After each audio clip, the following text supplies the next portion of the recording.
All right, it looks like we are live. Getting the thumbs up here, so let's go ahead and get started. Fabulous. So welcome everybody, and thanks for joining if you've already joined. I'm getting a little audio issue, so let me just make sure I'm not getting any feedback here. All right, great. Looks like we're good. So we're going to get started. If you can all hear me, fabulous. If you can't, go ahead and say something in the chat. Same for anybody's audio or video today. And as our folks have said, drop any questions you have in the chat as well. So thanks for joining. Patch management is a huge pain point for many teams, IT teams, but also a powerful lever for improving security, operational efficiency, and the employee experience when you do it right. So today we're going to break down why traditional approaches fall short and how modern automation can help you scale your patching processes safely, securely, and sustainably. So we'll have plenty of time at the end of the session for Q&A. There will be little polls that pop up, so please participate in those. Drop your questions at any point in the chat if you have them on the right-hand side of your screen, and let's dive in. So just to give a brief overview of who I am, my name's Megan El-Sayed. I sit up in Seattle, Washington, sunny Seattle, Washington today, and I'm a senior solutions engineer here at Tines.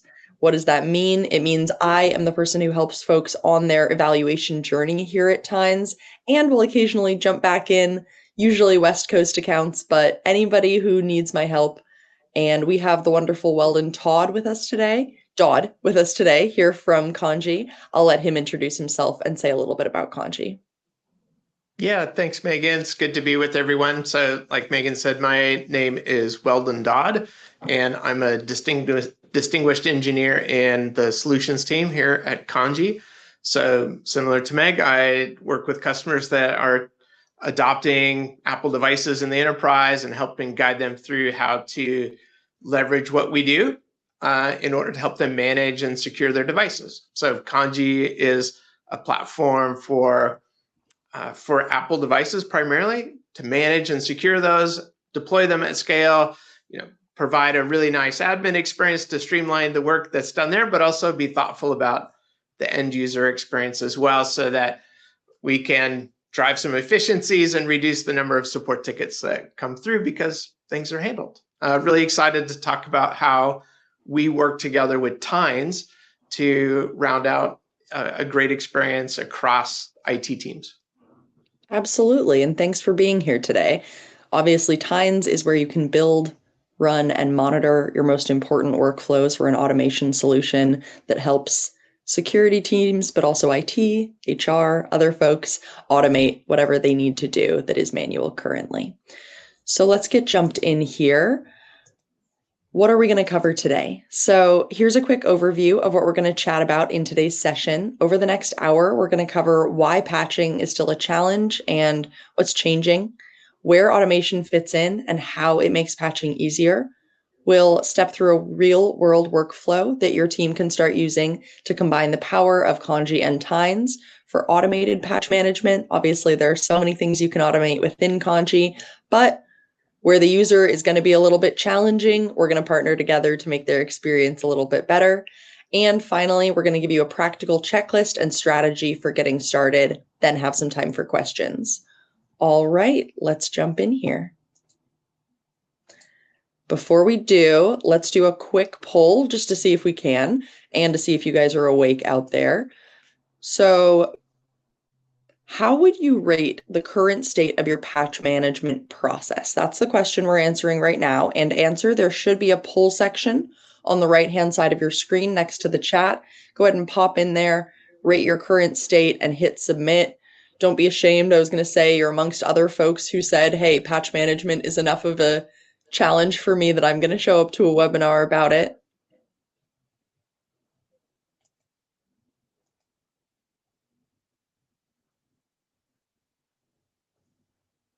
All right. We've got one vote currently for fully automated and scalable. So we'll just assume that our participant is here because they are already amazing and they want to make sure they're as amazing as possible.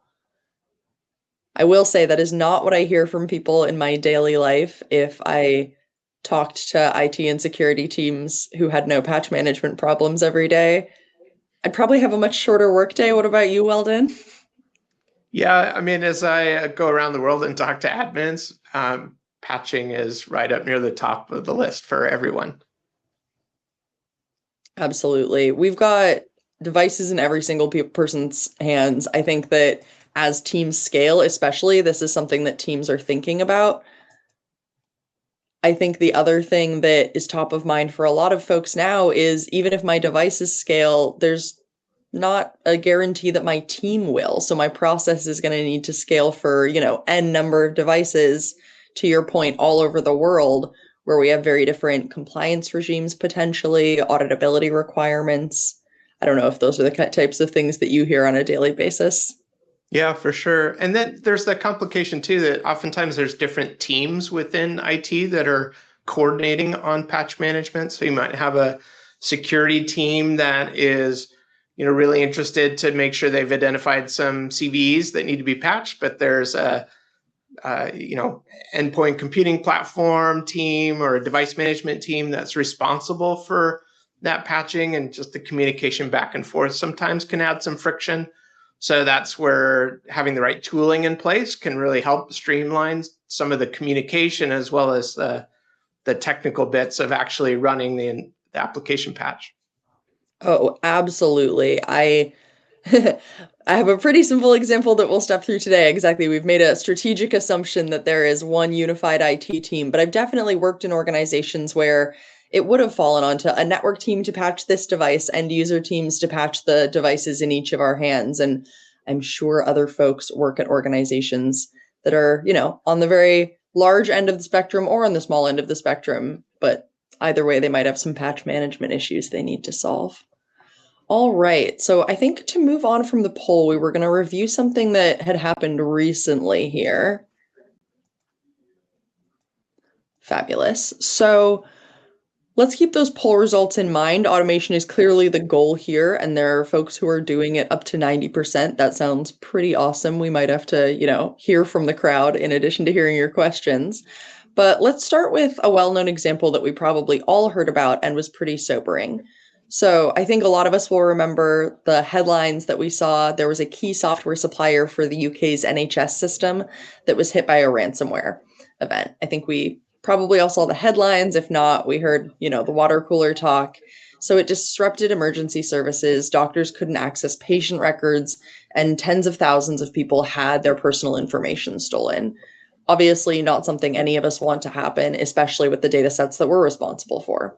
So the supplier was fined over $3 million by the data protection regulator. And I think that's also an outcome for our businesses that none of us are interested in. What was the root cause? Unfortunately, it was poor vulnerability scanning. So a lack of universal MFA, always the MFA coverage, and a 2-year-old Microsoft vulnerability that hadn't been patched, just, paired together to make it the worst possible day for them and a lot of people who count on the UK's NHS system. So this isn't an isolated story. I think a lot of us have heard about ransomware that is increasingly affecting not just healthcare, but also entire state and local governments, school systems, and large multinational organizations. So it's not isolated. And I think it speaks to the stakes that we're all dealing with, not only the financial risk and reputational damage, but also some of the, you know, literal fines and fees for regulatory non-compliance. Are there any examples that jumped out to you, or do you remember that? I think, Weldon, you're even in the UK, aren't you? I am. Yeah, I'm based in our London office here. So, yeah, we've seen lots of exploits and some high profile ones, but even if teams want to really focus on patching, the reality of staying on top of that gets complicated. So we're dealing with, kind of record-breaking volume of new CVEs that are being introduced. There's lots of noise around CVEs. Sometimes it can be hard to identify which ones are really actionable and which ones are critical. We can work on some indicators like the CVSS score the critical vulnerability scoring system score that gives you some indication, but there's components to that that you need to consider for your environment. So the complexity of your environment, how different systems interact with each other contributes to the severity of the CVEs and the ones that you should be focused on. And then, expectations are going up. Like you've mentioned, Meg, there's real financial repercussions to not patching these vulnerabilities.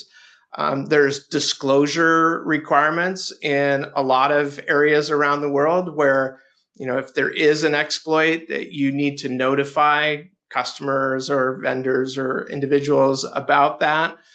And if you don't notify them in a timely way, you could be subject to additional penalties. So having all this information available to your team, being able to sort through the volume of information, identify the ones that are really critical for your organization, and make sure that you're meeting those expectations is critically important. Absolutely. I think that another thing that I hear a lot from folks is how do we do all of this and stay the good guys? Mhm. Keeping the security team from being seen as the folks who, are only in your ear internally when you need to update something or you haven't and they're trying to slap your hand. I think that's something a lot of security teams struggle with because they want to be seen as what they're doing, right? Keeping everybody safe. Yeah. So, oh, sorry, did you have something to say about that as well? Well, I mean, I would just echo the same comments, really. But IT teams are responsible for productivity for the employees and delivering technology that's going to help them in today's world with remote work and hybrid work and cloud services and lots of off-prem kinds of services that people are using. Security is essential to productivity. You cannot be productive in your role unless you have secure access to a lot of these resources that are available across the internet through different public or private cloud systems. So the two sides of this are really intertwined. I think you're exactly right there. And I think a lot of that, confidence for people to work remotely comes from the way technology has grown and gotten so much better recently, right? To make it so that if I do lose my device or something happens, God forbid, right? My IT team is confident that they have control over that device and they could make sure that no sensitive information made it out there and posed, a regulatory, reputational, or just privacy threat to our organization or the ones that we support. So I think that's also a really good point to keep in mind here. I think next we were going to jump into, because it's so painful, where do people actually fall down and kind of that roadmap or guide what to avoid if you're trying to have an okay day patch management wise. So the few common pitfalls that we heard or consistently seen were up here on the screen. Weldon, I was going to say, do you want to kick us off? Dive in, Sure. tell me Yeah, whether yeah. you agree or not. Yeah, the inconsistent patching across environments, I think that really speaks to a lot of the value that Kandji provides, being an Apple first device management security solution. With some other vendors out there, Apple can be sort of an afterthought, and it doesn't get the same attention, and the same emphasis on end user experience is not always provided. So we're really proud of the fact that, we're Apple native. We have integrated directly into Apple's security frameworks, like the endpoint security framework and other native tooling, so that the patch experience on Apple is top tier, world class. The other piece that we hear about a lot is this tool fragmentation, where they have one tool for actually installing applications and a different tool for scanning for vulnerabilities. And we see a ton of value in being able to deliver those functions together in the same platform, so that the same tool that you're using to deploy applications is the same tool that's updating those applications, and it's the same tool that's making you aware of critical CVEs or critical vulnerabilities that you want to be on top of and take action on.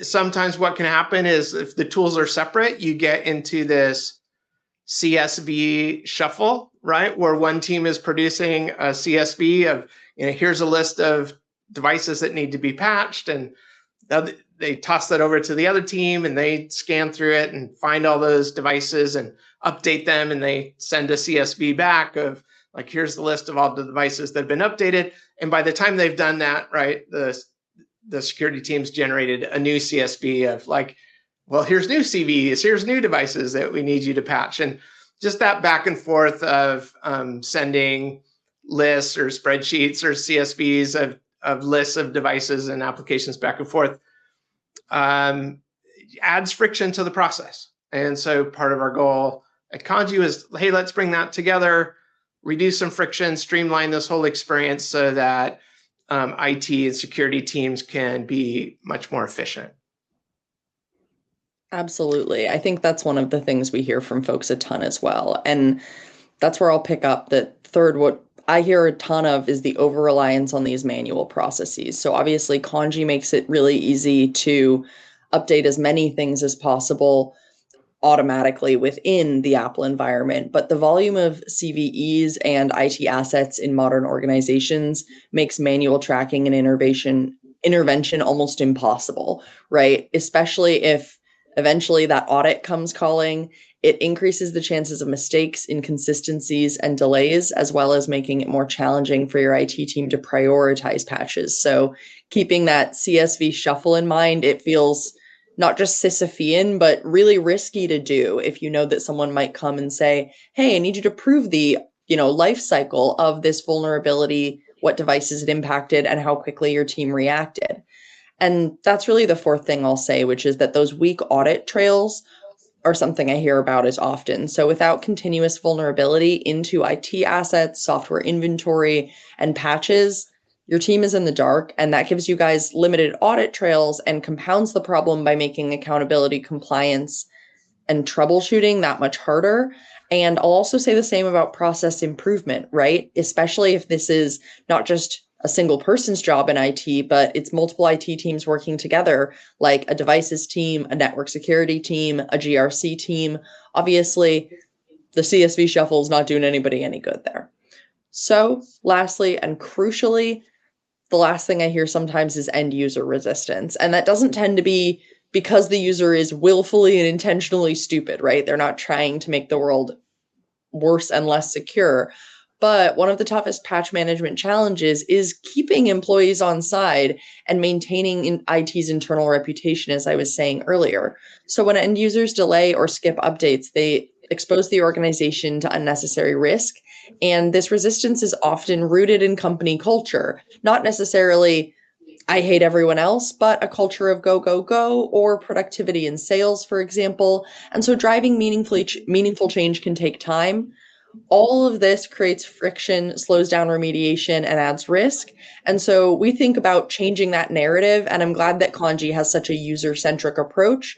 We do as well. We want to make it so that, if you're the end user of a security product and you're consuming tickets, or if you're the end user of an IT experience and consuming, a patch management process and updates, either way, you're having a really good and healthy experience where you see security as helpful, telling you something's wrong and how you can fix it, as opposed to, the scary person standing over your shoulder about to slap your hand. All right. I think we are going to head into another poll, unless Weldon, I was going to say anything more to say about those pitfalls that we're hearing all day, every day. Meg, I would just end up repeating you, I think. But that last bit about manual processes and getting end users involved, it really strikes a chord with myself.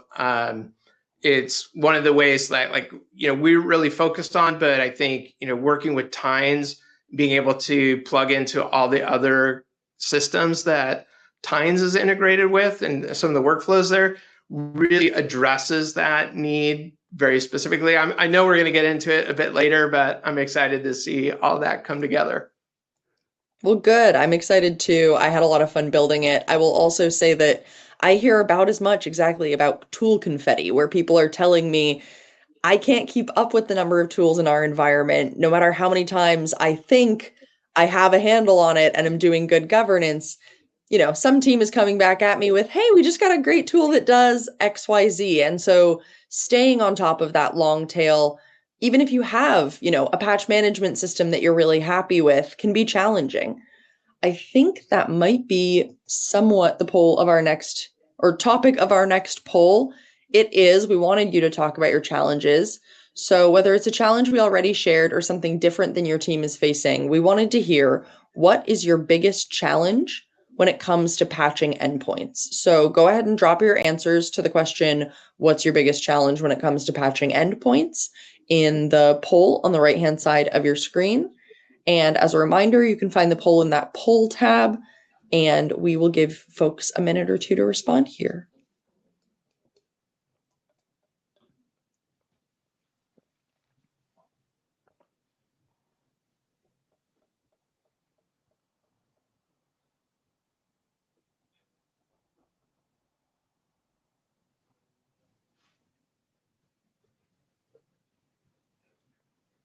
All right, not seeing a ton of people participate in the poll.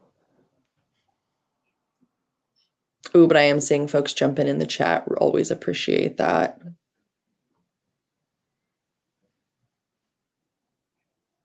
Testing and validation is something that is always being worked on. I won't say it was highlighted as a challenge, more a point of constant optimization or improvement. All right, we can always move on from our poll here. Start talking about solutions. Yeah, we've talked a lot about kind of the dark side of patch management, the risks, the stakes that are involved, how much pressure IT teams are under to deliver under challenging conditions, and it can be overwhelming. Right? I understand if you're trying to push all these patches manually across your entire ecosystem of devices, your entire fleet here. But the good news is it doesn't have to be that way. Like, patch management does not have to keep your IT team up at night. I think that's, in an ideal world, that's where orchestration and automation come in, right? And can transform someone's patching strategy from reactive and inconsistent to something that's proactive, consistent, and scalable. And that means that, ultimately your teams achieve greater efficiency, consistency, and control, which I think is the goal for everybody. So let's walk through how that works. So these are what we see as the benefits of automating patch management. So I think the first one here is centralizing orchestration. So first, you unify patching systems across systems and teams, cutting through complexity, unifying visibility, and enhancing efficiency. Yeah, I think, really the goal here is to free up teams from repetitive tasks so that they can focus on, adding more value to the org. Like, no one has as their mission statement up on the wall, like, I'm here to patch Chrome every day. Like, there's some other mission that your organization has, whether that's, serving customers in the fintech space, or patients in healthcare, or just customers in retail, or whatever it is, right? That's the mission of the org, and IT should be supporting that in some substantial way. And if all your time's caught up with patching Chrome, right, it's important to be able to move on to things that are going to deliver more direct value to the business. So that orchestration piece is really important. Automating the triage and the approval flows, I think, comes straight out of that, where being able to see really directly what are the most critical vulnerabilities to work on, which things are going to impact us, so that you can get those into a workflow to be treated and worked on. Super helpful. Absolutely. I think that helps teams improve prioritization, reduce alert fatigue, and accelerate timelines as well. I honestly can't say I know any security professionals that are like, yes, I became a cybersecurity professional to to your point, update Chrome every day. But I do think a lot of them geek out about, even with really small elements of their jobs, optimizing them and trying to get something as efficient as possible or as fast as possible. And so I think that automating the triage and approval process really helps with that. Another thing that I think helps with that is full system visibility. So when you're automating patch management, you gain end-to-end insight across systems. You were talking about this a lot when it's siloed, but I think when we bring it together, we really see the benefits and see, not just a better, more compliant system, but also eliminate inconsistencies, improve decision making, and we're able to drive more proactive patch management when we can, visualize our whole system of devices. Yeah, and that visibility really extends from obviously focusing on the issues that need to be solved and here's the most critical things we need to work on, but also the other side of it, knowing that the issue's been resolved and that these systems are fully compliant today, not just for the reassurance, but to be able to show evidence that you're meeting the objectives of the organization for the policies that you've put in place. Maybe that's a good transition to this last step, the secure by design workflows. If you're adopting a security first approach to the way that you manage technology in your organization, which I think is more and more prevalent today. Just a side note on that, just a bit of an anecdote. As I talk to IT leaders across the world, it's becoming more and more common for IT to report up to a CISO rather than like a CIO. And part of the reason for that is an increasing need for regulatory compliance, not only for industries that are directly affected by things like NIS2, the list of industries is expanding here in the EU this year. So additional industries fall under NIS2 or maybe, PCI DSS if you're dealing with credit card processing and whatnot.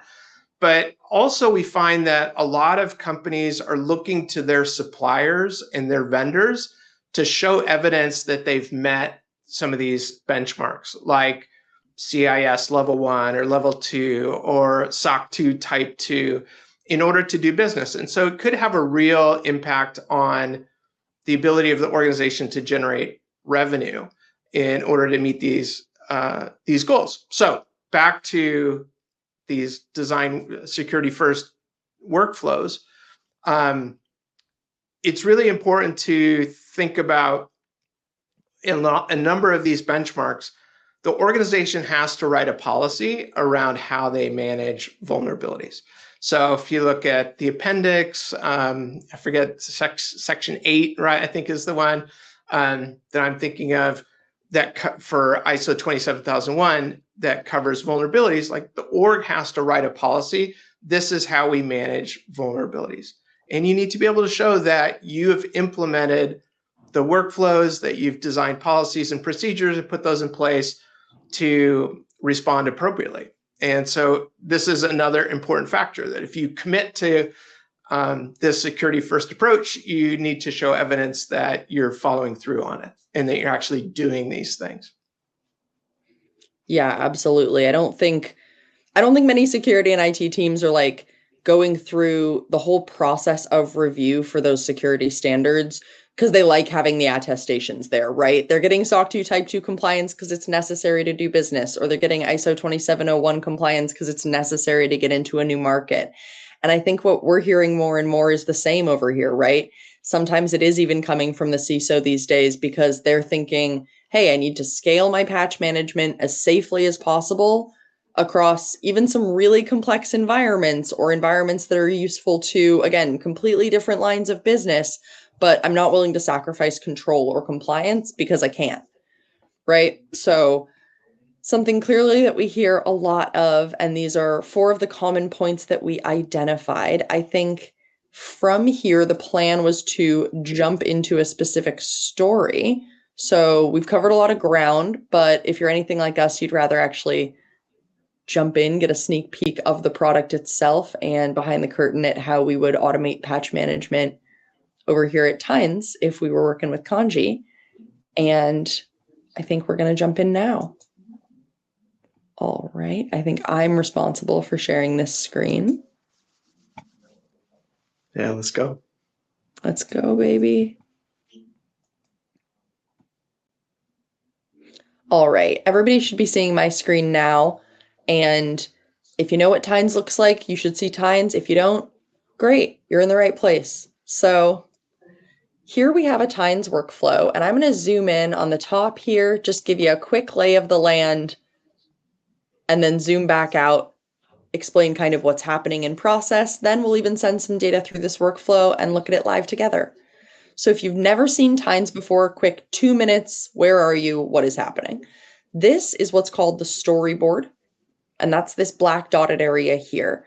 On it, you will see colorful boxes of many kinds and little notes, little front-end web pages. What are those things?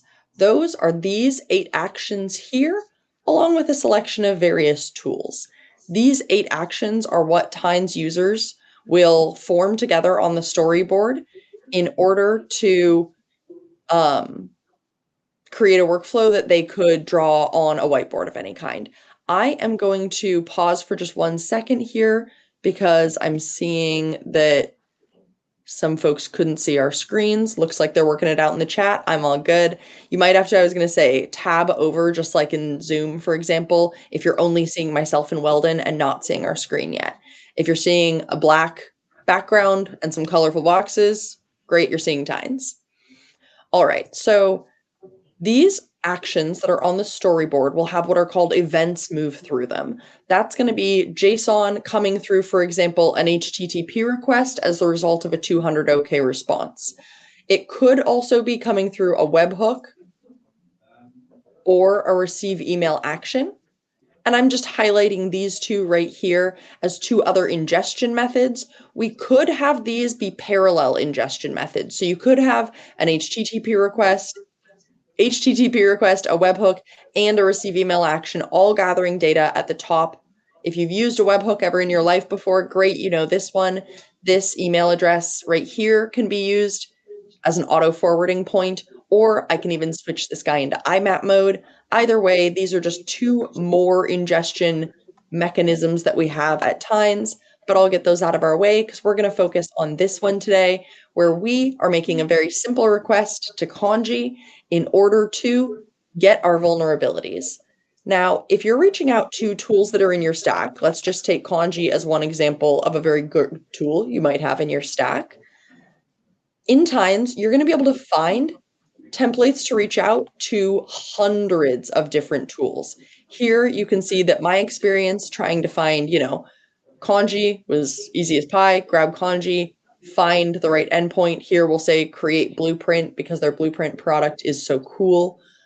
And just like with this fetch Kandji vulnerabilities request that I'm making here, once I select my endpoint, anything that I need is going to be right here in the request.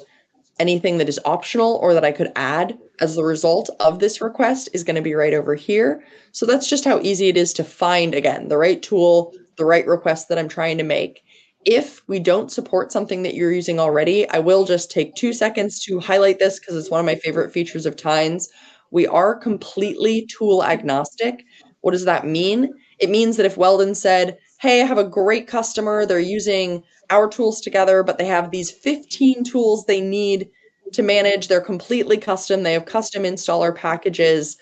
Even if those didn't have an existing integration with Tines, I'd be like, great, cool, let's go. It wouldn't be like other places where we might have to, go talk to a product team and then update that customer quarterly about their disappointment.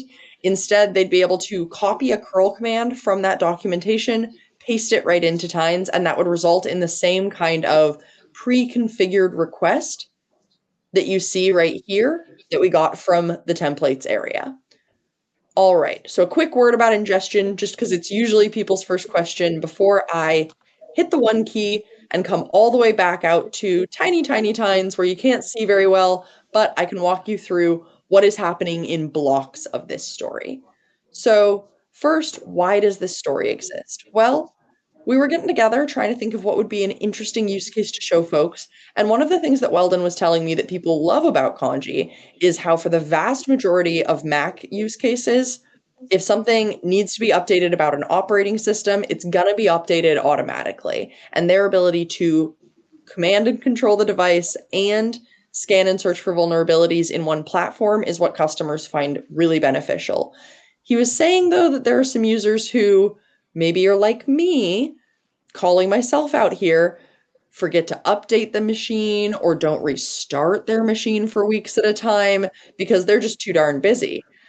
Now, those folks often need to be reminded, and those folks often are going to show up on a list if a vulnerability comes through with a particular score, especially one that's critical and is impacting devices. Oftentimes, it's because those devices are just hanging out on a list of, hey, this person hasn't updated their operating system in, 6 months. They never restart their machine. We were thinking about what we could do to help those folks and those teams. And one of the things we were thinking is we should keep to something that Weldon was saying earlier, which is if folks are already going to have a ton of alerts and a ton of vulnerabilities coming from a bunch of different destinations, the last thing they need is a bunch of tickets that they need to resolve as well. And so creating tickets in a really strategic way was something that we were thinking about as well, because Tines has a case management product. So what we were thinking is that first we should go grab our vulnerabilities, and then we should make it so that it's customizable. Only if they fall above a certain CVSS threshold do we even want to think about ticketing these things and making them, worth somebody's time of day. From there, though, we're still not going to bother somebody. We're going to make sure we have a record in a quick little database of these Kandji vulnerabilities in case we need to go back to them later. And then we're going to create a case per vulnerability. And once we've created that case, then we can go bother someone. This is also the point at which I will highlight you guys should think about customizing this use case if you come and use it later. If before you would message your IT team and say something along the lines of what I'm saying here, let me make this section a little bigger just so everyone can see it. New vulnerability status, CVE vulnerability for vulnerability. If you want to say something like that to your team, but make sure that that ticket is as enriched as possible, your story might look different than mine. And it's possible that before we create this case or after we create it, but before we message your IT team, we will add enrichment information, right? Or take a step that you would not have taken. Here we're thinking as soon as we create a case, we want to message the IT team so that one person is responding to each vulnerability and taking responsibility for any number of devices that may be unsecure as a result. As long as that process is already kicking off, great, we can go get those devices. So here we're getting the individual devices that are being impacted by a specific vulnerability from Kandji's API, and we're doing the same thing here. We're making sure we have a very simple record of those devices. This is using Tines' record product. I'll dive into it a little bit and show you guys what the output is. And then same thing using Tines' casing product to create a case for each device so that we can track when we get each of these devices back into compliance and have a specific auditability record. If you're seeing a lot of these purple boxes and going, what the hell are those? We don't know what they are yet. They're variables. We're going to run some data through this, and you'll be able to see what each of these are. Right now, these are JSON paths, or what we call them in Tines are pills that get us to a particular piece of data so that I don't have to, create this 15 different times for 15 devices. It just loops through them right here. I also have heard from folks that linking cases. So if there is one vulnerability with 30 affected devices, going and linking each of those device cases to the parent vulnerability case can be another issue. Even if Kandji is doing its job perfectly and your ticketing system is doing its job perfectly, they might not necessarily communicate in the best way possible. This is something that here I'm using it with Tines. I could just as easily be linking cases in Jira or ServiceNow. So like I said, tool agnostic, but I wanted to take care of that parent-child linkage. So after I create the device case, I'm linking it to that ultimate vulnerability case so that if somebody, walked over to Weldon's desk in his former analyst life and went, hey, Weldon, where are we on this vulnerability? They could pull up the parent vulnerability ticket and at a glance say, hey, I've got 10 of these devices already closed out, 3 more where I'm waiting for the user. We've got them on a 3-day nag cycle. I'm going to nag them in another day. That would be a pretty good answer and definitely not the answer you would have been able to give in a pre-Tines Kandji playing together world.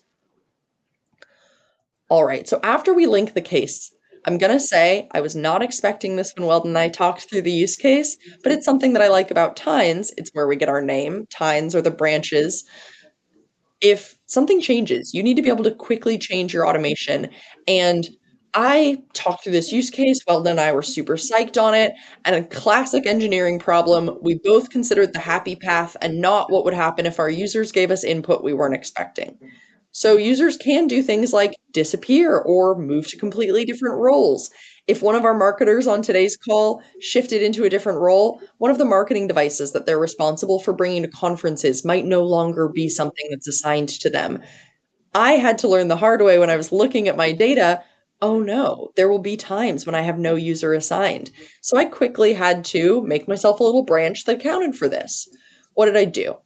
Well, where a user is already existing, great. I knew what I wanted to do. I wanted to quickly assign this user to a group, so get them restricted as soon as we knew their device was vulnerable, and create a message to tell them that this was the case so that they could get their device not vulnerable anymore, patch it themselves, and unrestrict things. I've even got AI writing this message for me here, so you can see with a very simple prompt. We will see the message that I slacked to the user a little bit later here.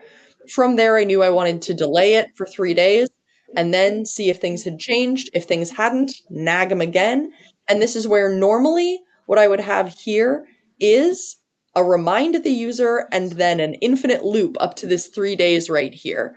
But I've got the shortest 3 days in the world happening, 30 seconds, so that it's on a slow enough time, or I should say, sorry, a short enough time that we could see it on our webinar today. So I'm not going to have it say either 3 days here or have the infinite loop of nagging that I know many IT teams would benefit from here, just because I don't want to set off infinity Slack messages with you guys today. The other thing I'll call out is that this is just my decision, right? Your nag cycle may look different. And that really is me saying, I know you guys are trying to be good guys. I know you guys are trying to make sure that you find the messaging that works for your users and, what they respond to. So if 3 days isn't good, or if restricting the user automatically isn't good, great. Maybe your users respond to threats. Maybe you Slack them first and say, I will restrict you. Fabulous. Maybe your users don't respond to threats and you want to do it my way. Great. Either way, you can configure this the way you want. And once it's in the library, like any library story, you can click import and it's going to be right there for you. On the right-hand side, this is my no user exists. Oh crap, I need to account for this branch. So first I realized, hey, if I'm tagging my cases, I probably want to tag these cases no assigned user. So just like Weldon in his former analyst life could have looked at the vulnerability, he could also be looking at the device cases and just narrow it to a tag to see ones that maybe he's responsible for going and finding and updating, because there isn't an individual user that is on the hook for that. I also figured that, in any analyst's life, they're pretty busy. And if we could ping them one time about 5 devices with no user as opposed to 5 times, we'd rather ping them the one time. So here you can even see I'm imploding all of our devices back together. And similarly, using AI to write a little write up for him here, but doing it for all of them so that he ultimately gets a message here about all of the orphaned devices that need his attention. All right. I also have a secret little treat over for us here. When we create cases, there's some stuff we're going to want to do, but I'm not going to show that to you until we send some live data through this. Now, I'm going to pause right here and just take a look at any questions we might be getting. Great, doesn't look like I've caused massive confusion for anyone. I'll also give Weldon a second to hop in here if there are any elements just of how we built this that he wants to highlight as I'm starting to run data through the story. I'll also call out here that I've set this on a schedule so it could run every morning just before, my 9 a.m. stand up, or I could hit run to run it here. But if there are any thoughts, we'll give it a second to run and let folks jump in. Really love how this highlights how you can bring in other methods of communication, other channels of communication, and include other people in this process. So we've mentioned, maybe there's a separate GRC team. It might not be appropriate for them to, have access to Kandji directly, but using Tines case management tools or being able to integrate with Other messaging tools like Slack might be a great way to include them and help them see all this information that is being created. I think that's a really good call out because maybe you don't want them in your system, but maybe you absolutely trust them to collaborate in Slack or Jira. I'll just call that out as just another example and to illustrate the point that we're getting there from Weldon, which is a great one. Right here, we Slack an IT team. If what we needed to do is create an issue in Jira, for example, I was going to say, we'll go with document format today. Crazy. We could create an issue just like you were seeing with those templates. It's going to be ready to fill in for us, or we can access the full guts of the request if what we need is to control some very small step of how we're creating the Jira request. But generally, it's just one step in the process, like you see here. And so the same way I am slacking my IT team, and let's go check on my IT team. Oh my God, a bunch of crazy things have happened to them. So first, this is all that happened. New critical CVE. I want to view this. Take me to the Tines case. From here, I could do things like assign myself or check out all of the cases that are about devices that are relevant to this. Now, what I would probably do is go check, hey, do we have any devices that are, not managed by individuals, are managed by me, an IT administrator, or are managed by things like a shared login, whatever. So we'll notice here that a couple of things have happened. And first, I want to just call out that everything in Tines is JSON. And the idea is that we get data from wherever you're working and get it back to wherever you want to be productive. So to Weldon's point, if that's Slack and you have a chat ops approach, great. If it's Jira and it's a different team managing this ticket than the team that ultimately administrates your Kandji instance, also great.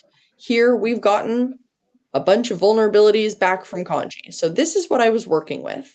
Now I'll have you notice that as we go down this flow, these events, so that action event architecture that I was talking about, these events move through these actions and the actions just stack up. So first we went and got those Kandji vulnerabilities, then we exploded those vulnerabilities.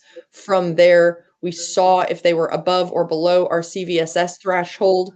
This is also where I'll start to highlight what things people tend to like auditability wise before we're even jumping into the case. Usually when folks are saying it's so auditable, they're looking at a case.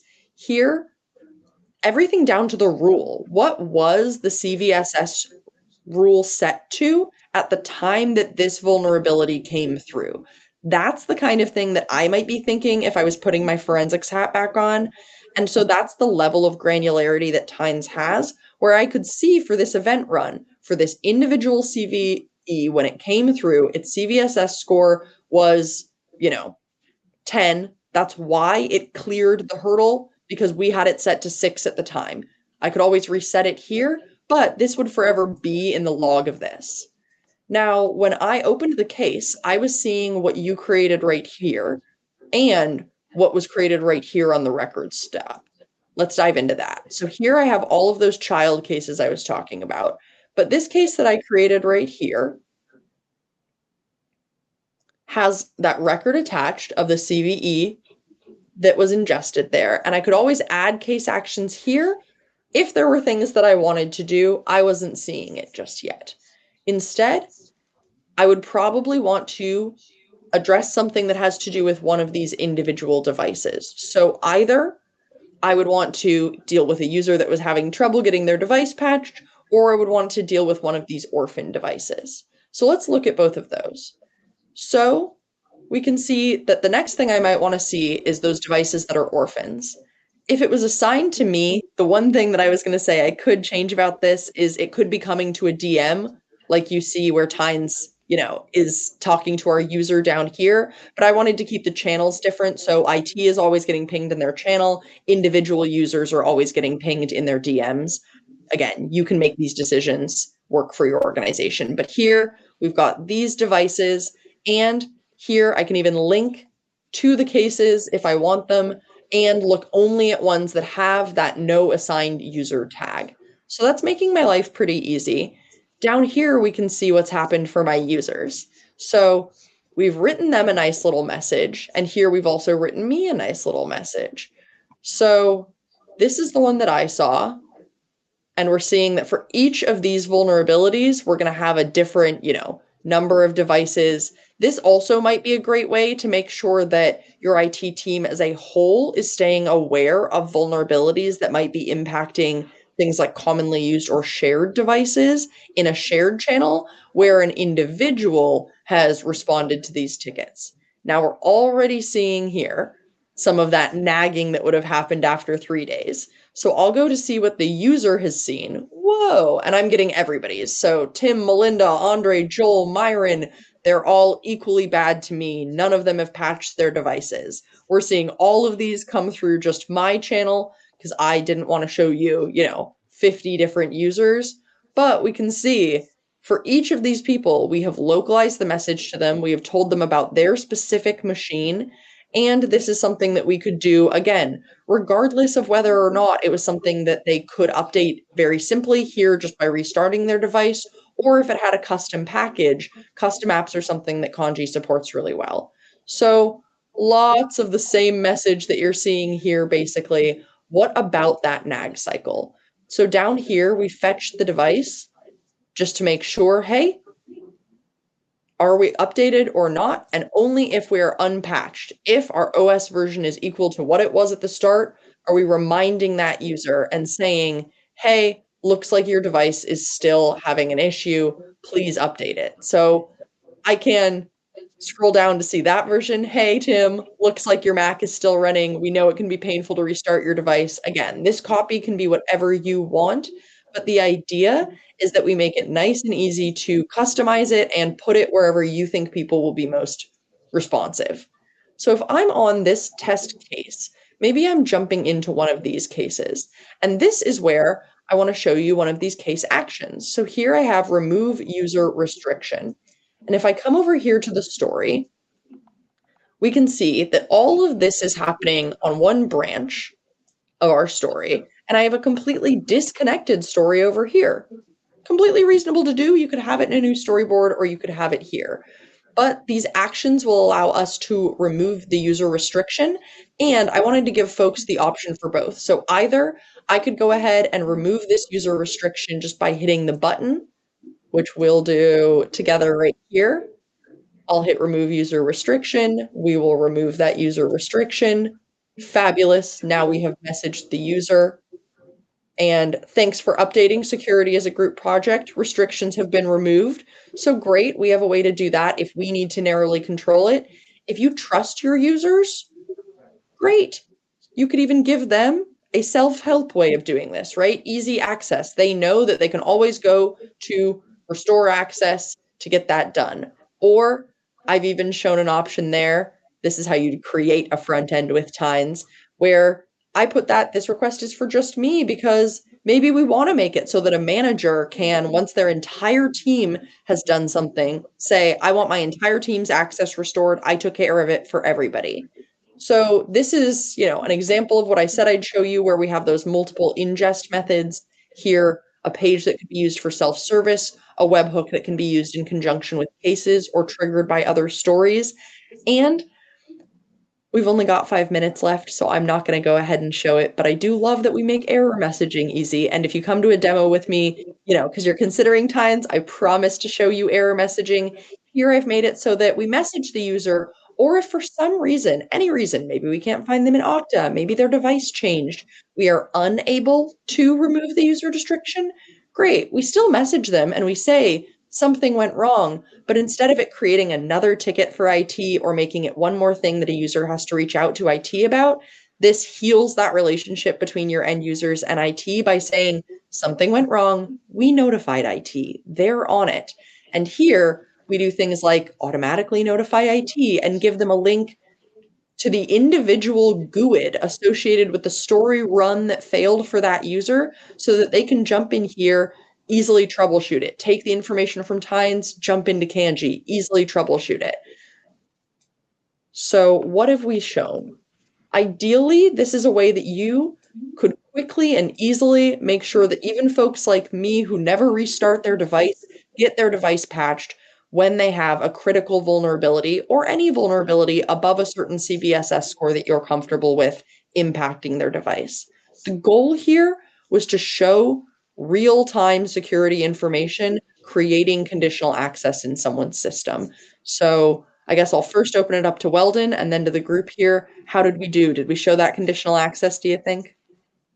Amazing. I mean, it's really cool to see how you've pulled it all together here, Meg, particularly being able to, take information that we have in Kandji about what's happening on device, but then leverage the connections to the IDP and security groups and understanding if the user's on leave, all this additional information that can enrich the workflow that you've created to make it really smart and to focus on things that really need attention and automate all the bits that don't.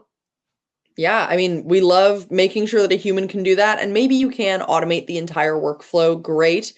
I love that you were talking about, getting the information from all those various systems, because even on this one, for example, maybe a human being doesn't have everything they need in the automation. We have a really amazing product called Workbench, where I could click one button and open that case up here in my very limited view, where all I have the ability to do is look at the AWS CLI and abuse IPDB, or I have other presets that I can use here to look up things about this user, where maybe I do want to connect with Bamboo HR, for example, and be able to see in real time, is someone on or off of PTO?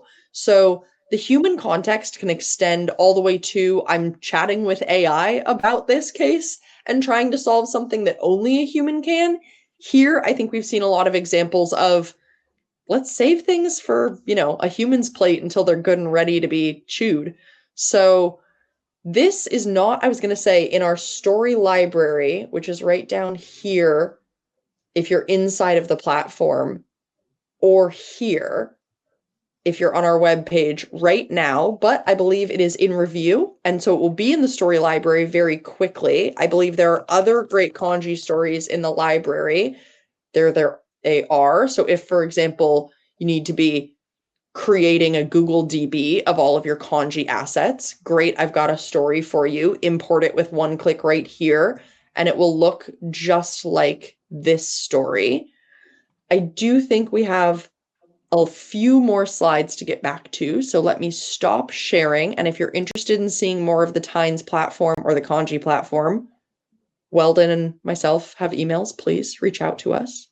So last stuff that we wanted to talk about here are how to get started yourself. So if you're ready to get started, we have a 5-step framework for what that looks like. First to identify, then to structure, then to patch. And the idea here is that we get an idea of what vulnerabilities and endpoints need action so that we can pull that data from vulnerability scanners, patch tools, MDMs, or if you're lucky, it's all in one place because you're a Kandji user. Then we think about structuring that data, and so using automation to segment by device, by team, by who controls what device or team. And from there, patch, right? Execute those updates, trigger notifications, schedule things for low traffic windows. Again, if you've got a great API like Kandji, you make it really easy on us.